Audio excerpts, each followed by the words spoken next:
morning students, welcome to next video class 8 chapter 7 the cell। Cell के बारे में हम लोग पढ़ेंगे। लेक्चर 1 है, फर्स्ट लेक्चर है आपका।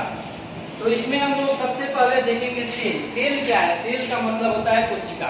कोशिका के बारे में हम लोग को इस चैप्टर में अध्ययन करना है, स्टडी करना है। तो हम सबसे पहले देखेंगे कौन कौन से टॉपिक्स है। तो सबसे पहले है discovery of the cell. Cell का खोज किसने किया था? सेल के डिस्कवरी के बारे में पढ़ना है। उसके बाद नेक्स्ट पढ़ना हम लोग को वेराइटी इन सेल्स। सेल्स में क्या क्या वेराइटी है, जैसे number, shape and size. Number, shape and size, cell structure and function. तो सेल का स्ट्रक्चर जानना है, फंक्शन जानना है, नंबर ऑफ सेल जानना है, शेप जानना है और साइज जानना है। अब नेक्स्ट टॉपिक है comparison of plants and animal cell. मतलब कि प्लांट सेल जो है और एनिमल सेल जो है उस दोनों के बीच में कंपैरिजन करना है, उस दोनों में क्या अंतर है इसको बताना है। तो हम सबसे पहले कुछ बेसिक चीज देखते हैं। तो हम देखते हैं कि all living things are made up of cell. जितने भी सजीव प्राणी हैं सभी किससे बना है? सेल से ही बने। Cells of the same type from tissue. Tissue जो बनता है उसमें सभी सेल्स जो होते हैं वो सेम होती हैं। अब देखते हैं नेक्स्ट में tissues group together to form organs. Organs का जो निर्माण होता है तो वह टिश्यू जो होता है उसके group of tissue is called organs. मतलब ग्रुप ऑफ टिश्यू मिलने से क्या बनता है? ऑर्गन्स बनता है। अब few organs together constitute an organ system. मतलब कि कुछ ऑर्गन्स मिलकर तो ऑर्गन सिस्टम का निर्माण करते हैं। अब देखते हैं different organ system from an organism. Organism में डिफरेंट ऑर्गन सिस्टम होता है। नेक्स्ट में देखते हैं depending upon the number of cells present an organism can be unicellular और मल्टीसेलुलर।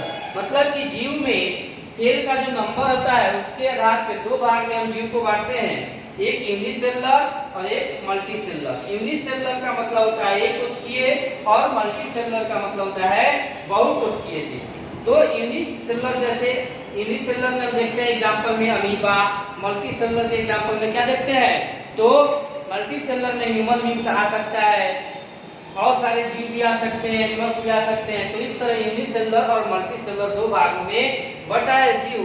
किसके आधार पे? तो नंबर ऑफ सेल के आधार पे।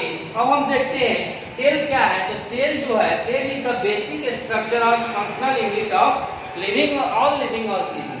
मतलब जितने भी सजीव प्राणी हैं सभी का बेसिक स्ट्रक्चर एंड फंक्शनल जो यूनिट है वह क्या है? सेल है। All living things and made up of one or more then cell. मतलब जितने भी सजीव प्राणी हैं वह एक सेल से बने हैं या एक से अधिक सेल से बने हैं।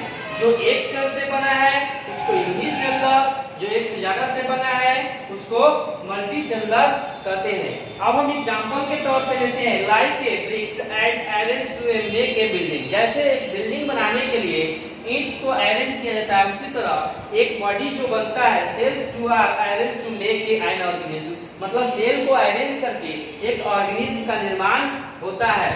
तो अब हम देखेंगे फर्स्ट टॉपिक जो है आपका डिस्कवरी ऑफ सेल शुरू करेंगे।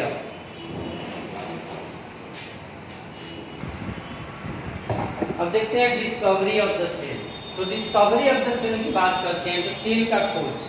तो सेल की खोज की जब चर्चा होती है स्टूडेंट तो सबसे पहले इसमें रॉबर्ट हुक की बात आता है। रॉबर्ट हुक जो था सबसे पहले सेल का खोज किया था। तो ये was the Robert Hooke and Englishman.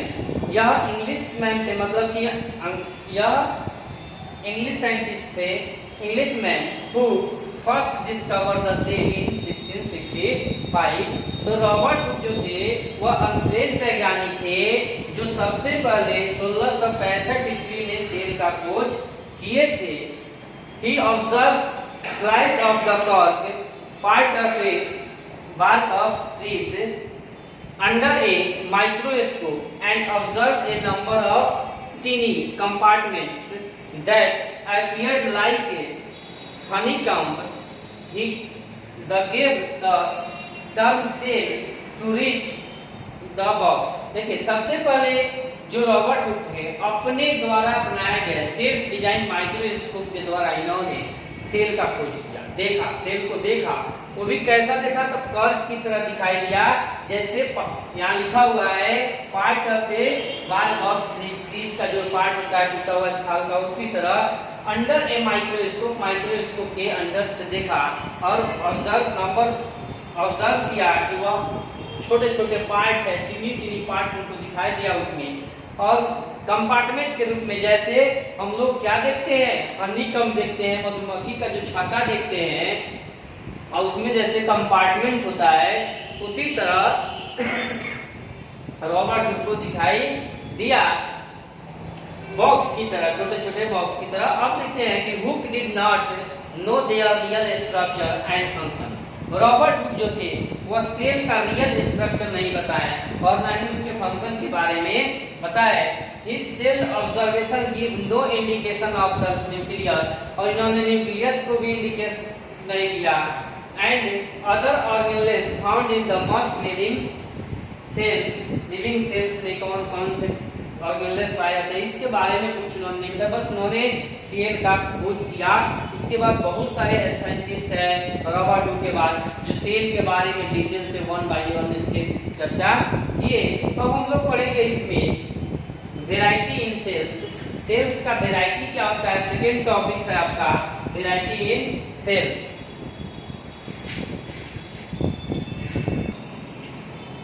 अब देखते हैं स्टूडेंट, नेक्स्ट टॉपिक है वेराइटी ऑफ सेल्स।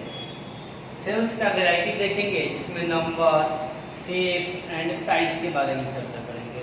तो देखेंगे the number of cell present in an organism varies with each size, more the number of cells, greater will be the size of an organism.